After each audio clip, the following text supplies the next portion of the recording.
Good morning. आज हम लोग बात करते हैं प्रेजेंट कंटीन्यूअस टेंस का।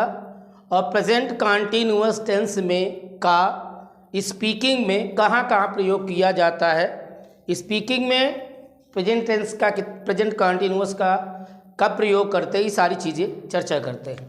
सबसे पहले हम लोग बात करते हैं present continuous tense. Present continuous tense, present continuous tense. इसके इंट्रोडक्शन की अगर बात करें, इंट्रोडक्शन में अगर हिंदी में देखें तो हिंदी में रहा है, रही है, रहा है, रही है, रहे हैं आदि। वाक्यांत में ये सारे शब्द आपको देखने को मिलेंगे। अगर हम इंग्लिश की बात करें तो इंग्लिश में वर्ब बी का एक पार्ट होता है is am are. Is am are plus verb plus I N G, ये होता है इंग्लिश में, इसकी पहचान होती है। अगर अब हम बात करें अफर्मेटिव सेंटेंस की, अफर्मेटिव सेंटेंस, अफर्मेटिव सेंटेंस में सब्जेक्ट होता है इज एम आर होता है, वर्ब हो, वर्ब की फर्स्ट फॉर्म ही रहेगी I N G plus object. वह फसल काट रही है, वह फसल काट रही है, तो ये हो जाएगा शी इज हार्वेस्टिंग क्रॉप। हालांकि हार्वेस्टिंग का क्रॉप, हार्वेस्टिंग माने फसल काटना ही होता है, क्रॉप ना लिखें तो भी कोई दिक्कत नहीं है। हम बात करते हैं निगेटिव की। निगेटिव में सब्जेक्ट होता है इज एम आर होता है, फिर इसके बाद नॉट होता है, नॉट के बाद verb plus I N G plus object होता है। क्लियर? इसका एग्जाम्पल अगर हम देख लें इधर, वे लोग खाना नहीं खा रहे हैं, तो ये हो जाएगा they are not eating food. अब सिंगुलर के साथ ही जाएगा, प्लूरल के साथ आर आएगा, आई के साथ एम आएगा, इतना तो आपको पता ही होगा। हम बात करते हैं सिंगल इंट्रोगेटिव की। सिंगल इंट्रोगेटिव, सिंगल इंट्रोगेटिव में सबसे पहले इज एम आर, फिर सब्जेक्ट, फिर verb I N G object. Complement हो सकता है तो कॉम्प्लीमेंट भी लिख देंगे। क्लियर? क्या वे गाना गा रहे हैं, तो ये हो जाएगा are they singing song. Are they singing song question mark. यदि नोट करना चाहते टेंस की डबल इंट्रोगेटिव सेंटेंस, शुरुआती वीडियो में मैंने बताया है कि डबल इंट्रोगेटिव सेंटेंस किन्हें कहा जाता है। सबसे पहले इसमें हु की बात करेंगे। हु को सिंगुलर प्रोनाउन माना जाता है, इसलिए इसके साथ केवल इज आएगा और सब्जेक्ट नहीं होता, क्योंकि हु स्वयं सब्जेक्ट का काम करता है। दरवाज़ा कौन खटखटा रहा है,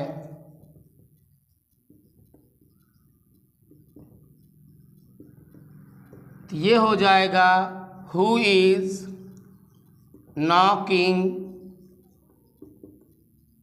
एट द डोर होता है, नॉकिंग के साथ एट प्रीपोजिशन जुड़ी रहती है। फिर हम बात करें अगर वाट और हुम की। वाट और हुम, जैसा कि मैंने पहले ही बताया है ये दोनों ऑब्जेक्ट की ओर इंडिकेट करते हैं, इसलिए इनसे रिलेटेड सेंटेंस में ऑब्जेक्ट का प्रयोग नहीं किया जाता है। मैंने बताया था व्हाट नॉन लिविंग बींग्स के लिए और होम लिविंग बींग्स के लिए व्हाट डायरेक्ट सब्जेक्ट के लिए करता है और होम इनडायरेक्ट सब्जेक्ट का बोध कराता है। क्लियर? तो ये हो जाएगा वे क्या खेल रहे हैं। तो ये हो जाएगा what are they playing. Negative subject के बाद नॉट लगा देंगे, निगेटिव बन जाएगा। हूँ वाला कर ले, तुम किसे पढ़ा रहे हो। तो ये हो जाएगा whom are you teaching, whom are you teaching। Clear? Note कर, डबल इंट्रोगेटिव के अंतर्गत जितने चीज़ें आते हैं हम उनको स्टेप बाय स्टेप बात कर रहे हैं। हम बात करेंगे वाई, व्हेन, वेयर और हाउ की। ये सारे स्ट्रक्चर एक साथ बनाए जा सकते हैं। Plus is, am, are plus subject plus verb plus ING plus object. मैं पहले ही बता चुका हूँ इनके साथ आने वाली वर्ब में ऑब्जेक्ट है या नहीं है, ऑब्जेक्ट होगा या नहीं होगा, ये डिपेंड करेगा किस पर? वर्ब पर। वर्ब ट्रांजिटिव है तो ऑब्जेक्ट होगा, इंट्रांजिटिव है तो ऑब्जेक्ट नहीं होगा। जैसे बच्चा क्यों रो रहा है, बच्चा क्यों रो रहा है। तो ये हो जाएगा व्हाई इज चाइल्ड वीपिंग। गौर करेंगे तो इस सेंटेंस में ऑब्जेक्ट नहीं है। अगर ये हो जाता वे लोग गेंद क्यों खेल रहे हैं तो गेंद ऑब्जेक्ट हो जाता। क्लियर? हम बात करें राहुल घर कब जा रहा है। तो ये हो जाएगा when is Rahul going home, going home. यहाँ भी आपको ऑब्जेक्ट नहीं मिलेगा, होम के पहले टू नहीं लगाते हैं। वह कहाँ खेल रहा है। तो ये हो जाएगा where is he playing. Clear? ये हो गया वेयर का। अब हम बात कर ले अगर हाउ का, तो ये हो जाएगा तुम कैसे नाच रहे हो।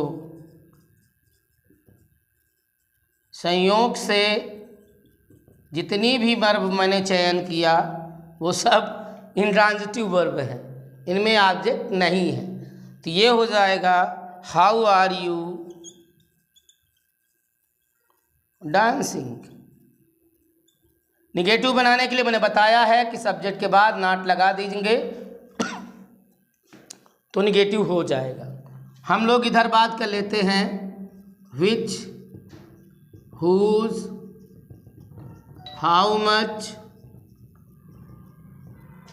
How many plus object plus is, am, are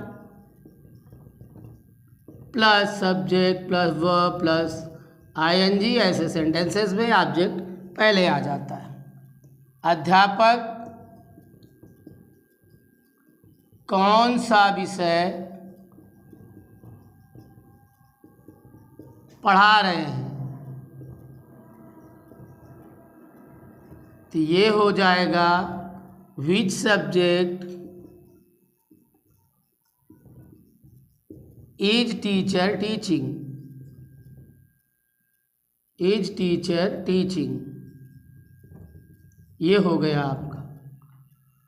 बंदर किसका खाना खा रहा है, बंदर किसका खाना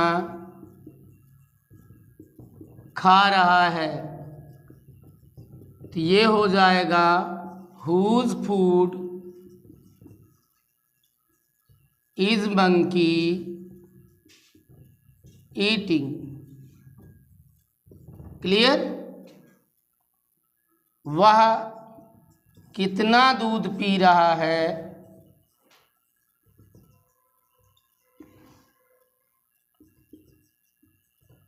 तो ये हो जाएगा हाउ मच मिल्क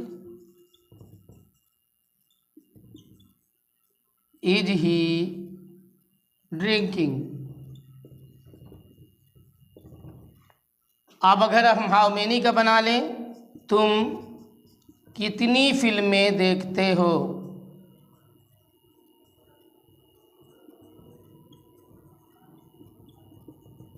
तो ये हो जाएगा how many movies are you watching.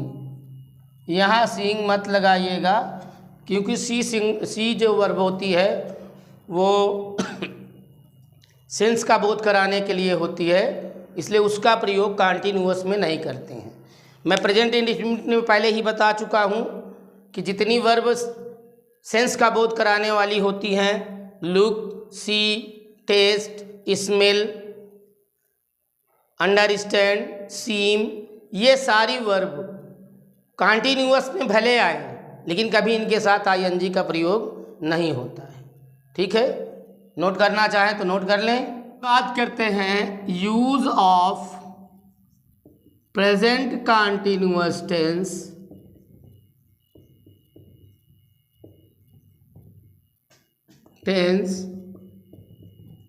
In speaking. Speaking में प्रेजेंट कंटीन्यूअस का कहाँ प्रयोग होता है, हम इसकी बात कर लेते हैं। यदि बात करते समय वाक्य में दीज डेज आ जाए, दिस टाइम, एट प्रेजेंट,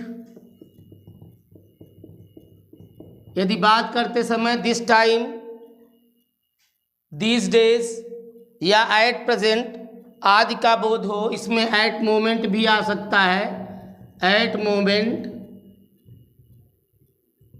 आदि आए, तो यहाँ पर प्रेजेंट कंटीन्यूअस टेंस का प्रयोग करना चाहिए। जैसे बच्चे इस समय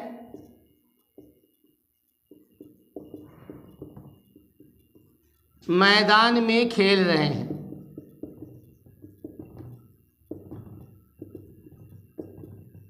तो ये हो जाएगा children are playing in the field at this time. आप ऐसे इसको लिखेंगे। क्लियर? अगला होता है निकट भविष्य में। अगर निकट भविष्य में कोई कार्य व्यक्त करना हो, निकट भविष्य में कोई कार्य अगर व्यक्त करना हो, तो प्रेजेंट कंटीन्यूअस टेंस का प्रयोग किया जाता है। जैसे विद्यालय अगले सोमवार को बंद रहेगा। अगर ऐसा सेंटेंस आता है कि विद्यालय अगले सोमवार को बंद रहेगा, तो ये हो जाएगा the school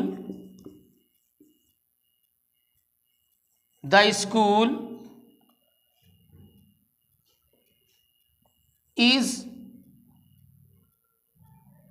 closing next Monday. Clear? इन्हें नोट कर ले, और भी बातें हैं और हैं जो हम बताएंगे, नोट कर ले इनको। टेम्परेरी, किसी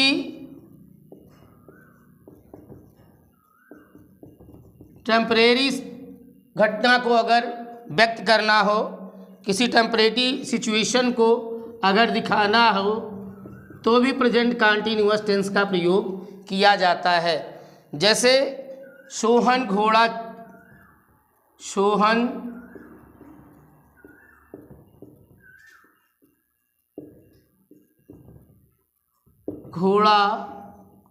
दौड़ा रहा है, तो ये हो जाएगा सोहन इज राइडिंग हॉर्स। ऐसे भी आप इसको, इसमें टेम्परेरी हैबिट या कस्टम,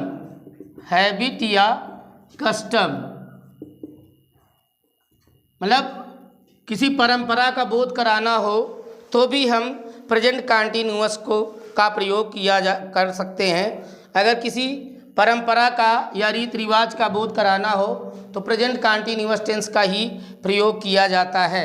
जैसे इसमें हैबिट मीन्स आदत भी होता है, आदत हो या कोई परंपरा हो उसका बोध कराना हो तो प्रेजेंट कंटीन्यूअस टेंस का प्रयोग किया जाएगा। वह इन दिनों बहुत परिश्रम कर रहा है,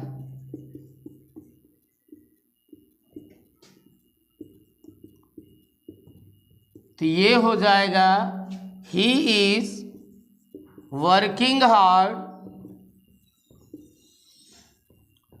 दीज डेज। तो इस तरह से हमने प्रेजेंट कंटीन्यूअस टेंस की बात की और प्रेजेंट कंटीन्यूअस के जितने स्ट्रक्चर थे उनकी चर्चा की। प्रेजेंट कंटीन्यूअस का स्पीकिंग में कहाँ कहाँ प्रयोग होता है वो हमने सारी बातें यहाँ चर्चा कर दी हैं। लास्ट में जब टेंस फिनिश हो जाएगा तो हम स्पीकिंग की और ढेर सारी बातें करेंगे, किन किन कंडीशन में किन किन सेंटेंसेस का प्रयोग किया जाता है। ठीक है, यदि आपको हमारा वीडियो पसंद आता है तो इसे लाइक करें और अधिक से अधिक अपने दोस्तों तक शेयर करें। हाँ, अपना फीडबैक ज़रूर दें, ये वीडियो आपको कैसा लगा ये कमेंट ज़रूर करके बताएं। Thank you, thanks for watching.